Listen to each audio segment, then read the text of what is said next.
Alright guys, and welcome back to the channel. Today we're going to talk about the best support characters to use alongside Sung Jinwoo in Solo Leveling Arise. I hope you guys enjoyed the video. Be sure to hit that thumbs up and subscribe if you are new. And let me know in the comments down below which support characters you are using for most of the content.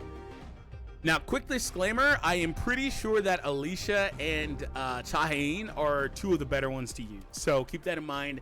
Check out their support skill. I remember reading or Chahain's, but not Alicia. And I'm pretty sure she was up. Now, in terms of support skills, this is what I'm talking about. Let's go to Nam and we'll take a look at it. And this is the skill that triggers when the character is called in when they were used in a player stage where you're playing with Sung Jinwoo specifically. If you're new to Solo Leveling Arise, you can play with all of the characters. It just depends on which content you're taking on. There is content where Sung Jinwoo will use them as supports indefinitely the entire time. There are stages where he will use them as supports until you get to the boss, and then they will split from you and be individual NPCs that fight alongside you. And then there are content where you don't use Jinwoo at all, and it's only 3 hunters. So keep that in mind. All right, it's funny too because on those stages you can still have the shell, which is funny, but okay. It's like he's sending reinforcements, but he's not really there. Okay, so that's basically what I'm talking about, and the funny thing about that is that this skill is completely exclusive to what they do with Sung Jinwoo. Most of the time, it's a derivative of another skill that they have, or maybe a combination of a couple. I want to hunt. But it's typically a skill that is, well, actually, it's the same icon and everything, so it's basically the same skill. Icy Wind versus K9, or K63, excuse me. It's basically a derivative, so keep that in mind. But the cooldowns are much higher for these because they're designed to be on those switches, so that's basically how this looks. Anyway, let's go. I mean, cooldown doesn't count because you just QT. Anywho, I want to hunt. Oh no, QTE. Never mind. I'm tripping. QTE is when they are used with other hunters. I don't know why I got those mixed up for some second. So the top characters to use. Let's go ahead and dive right in. First and foremost, I'm gonna say the name wrong. Tell me how to say it, please. Seo. Suh. Some people were saying Suh. I was saying Seo. Seo. I don't know. Let me know. Seo Jiwoo. I don't know. The W's apparently are. I really want to learn. I don't know. Anyway, so medium break, knockdown, and shield. Perfect. Each teammate gets a shield equal to 10% of their HP for 25 seconds. That's a fat shield for a fat amount of. So you love that. You love that. So for Silver Main, it's kind of tricky. Now, in content where Sung Jinwoo is the character you're using, to be completely blunt and honest with you, I was going to save this a little bit for later. You're going to be using some combination of Min, some combination of Lee Bora, some combination of Beck, or a combination of the other Beck. The other characters, Emma, Seo, these other characters, they're good, but they're not as good for different reasons. And mainly is because this game is a DPS based game. So any way you can provide support to Sung Jinwoo to allow for him to do more damage, they're automatically S tier characters. And so when we circle back to Silvermane Baek Yoonho, he is a character that's pretty flawed in terms of his own individual design. He's got some of the highest damage output in the game, so like there's that, but there's a huge cost for the damage. But the support skill perfectly encapsulates. Increases the attack by 20%, and it also increases damage taken by 10%. However, I am of the mindset that you don't really need defense too much when you're playing with Sung Jinwoo. You just got to get good. I'm not great at the game, but really I'm going to say the cliche, get good, because the way that the game is designed is you basically want to spam shadow rushes and extreme evasions as much as possible, so that makes defense kind of negligible. And without investment in defense, if you have this guy on, you're going to get absolutely decimated, get hit. Point is, just hit. You see what I'm saying? And again, it's hard for me too because I'm not great at the game. But, you know, I have fun and I've used him and I've tested him, but 20% attack is pretty damn massive because all of Sung Jinwoo's skills scale off of his attack. The higher his attack is, obviously he'll do more damage. So things like that really matter for Sung Jinwoo. Fight the way he would take extra damage. Now I was going to say defense down, and that's where these other guys come in. Choi and Baek Yoonho proper are able to do a couple of things. So this guy does a break. So by the way, just having the break there adds utility to him that would otherwise not be there. Depends on what you're taking on. But anyway, I don't really care as much about the damage portion. I'm not sure who does more. oh, well, 1145 seems like a higher number when you factor in the defense to burn. But this guy's obviously got the break and higher defense to 20% versus 15% here. But the skill levels are different, so that's part of it too. But 15 and then the burn there. So anyway, you're bringing these guys in so they can help you do more damage. It doesn't really matter who, but so they can help you do more damage with their support skills.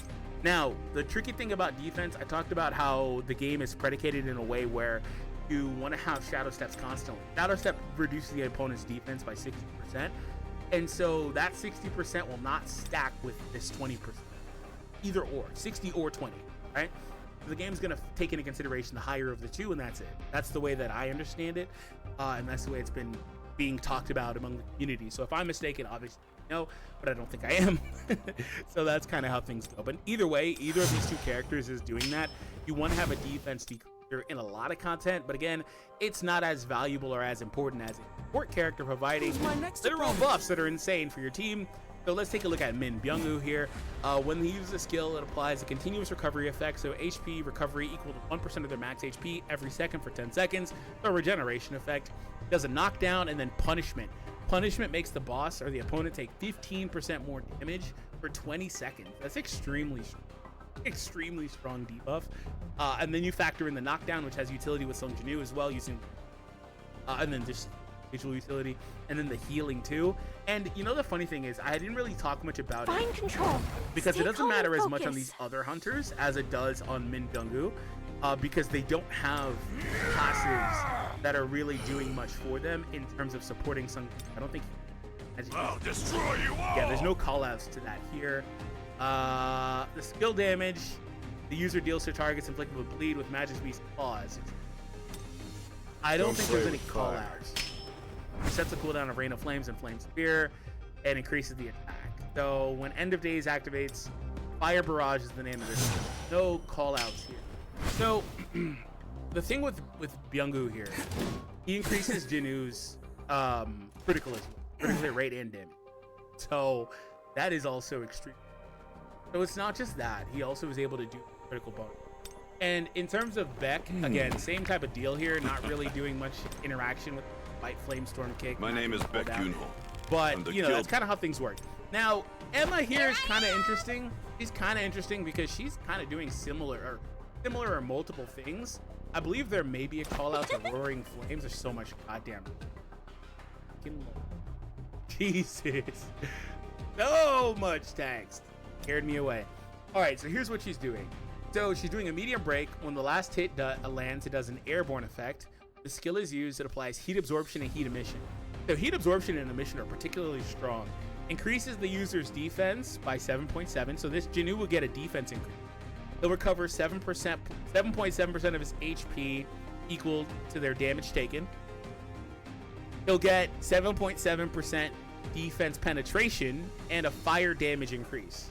So this is extremely strong, particularly if you're, it's just strong in general, but particularly if you're versus the boss weak to fire and you're using a fire weapon on Sung Jinwoo, he will get a really strong. So that's really strong. Now, Lee Bora, she is basically Byung-woo light. She does a debuff of Charming, which makes the opponent take 15% more damage. Yes, you can use together. I'm pretty sure you can. Correct me if I'm mistaken. By the way, if I kind of blitzed through these passes a little fast, got it, and didn't see that there was interaction similar to Byung-woo on the passive where Jinwoo would get stuff, please let me know. Anyway, she's kind of like that where she's doing a charm that's debuffing the opponent. So that's extremely strong too. And I like pointing out Woo Jinchul because he's not a great character, but he does give Sung Jinwoo a medium break character with wind element and gives him dashes. It gives him back 2 dashes. That's extremely strong because Shadow Step is one of the most broken skills. In fact, you can make an argument Shadow Step is Jinwoo's most important because of the defensive utility of it. The way it slows time, all that. It defense and offense. It's other than his ultimate, obviously. It's the most important skill he has. So that being said, I think there's a lot of value in this.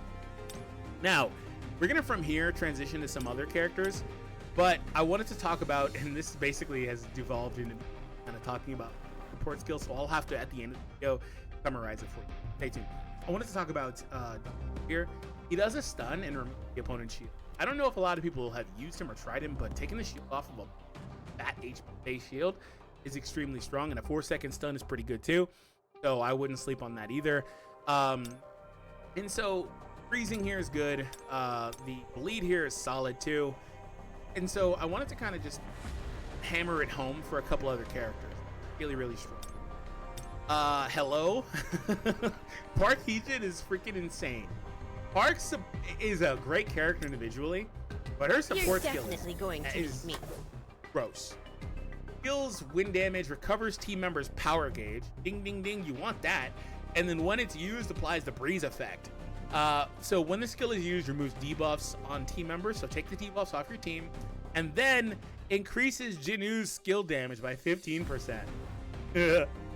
We will take that. We will absolutely, positively take that. So that's extremely strong. There are some other ones that are okay in here, like a break here, stun, take that, enhance. You know, the user's max HP increases is a solid effect. It actually solid effect. I think yours is good. Burn, whatever. Burn's not bad. I don't know why I leveled this up somehow. It must have been a mistake. Heavy break here, but nothing else. However, heavy breaks on the support skills are not a thing. Like, they're actually just like not a thing. I think that's the highest support break. I mean, there's more value in Beck here because he's also doing the down. So he's also going to do more flat damage with it. But just as a breaking skill, I think that's the individual highest break. So that's nice. Medium break creates a shield, that's solid too. So anyway, yeah, that's kind of there too. And I also really liked Sung here. Sung's a fun one because he increases damage dealt to non-boss monsters. When it hits, it also does a burn. Increases damage dealt to non-boss monsters by 10%. Nice support skill for like a horde / wave clearing effect. So to summarize, Lee Joo-hee's kind of whatever, but I do like Lee Joo-hee's passive to increase team members' HP, so that's solid. And inevitably, I'm sure there are some other passives that might get applied here. Increases the user's attack when hit by a burn. I don't think this one triggers for Jinwoo. I feel like I'm forgetting. He does do a burn. Whatever. Maybe he increases his attack. Maybe that's how that works.